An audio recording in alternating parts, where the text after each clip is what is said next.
Good evening, I'm Alex Dierckman. Former Indiana Governor Otis Bowen died this past weekend. The man affectionately known as Doc earned that nickname in 1942 when he graduated from the Indiana University School of Medicine.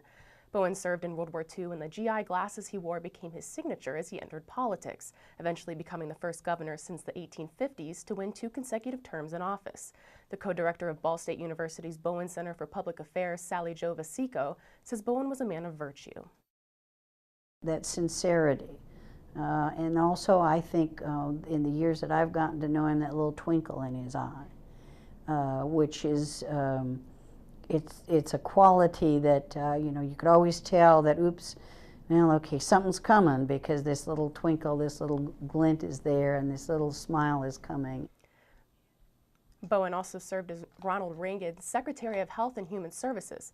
He left that post to return to his medical practice in the small Marshall County town of Bremen, where he heard from patients instead of constituents. Otis Bowen was 95 years old.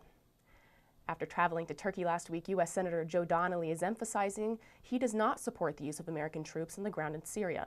Donnelly and other members of Congress visited with Syrian refugees at a border camp. Donnelly says Syrian rebel leaders are also opposed to having U.S. boots on the group.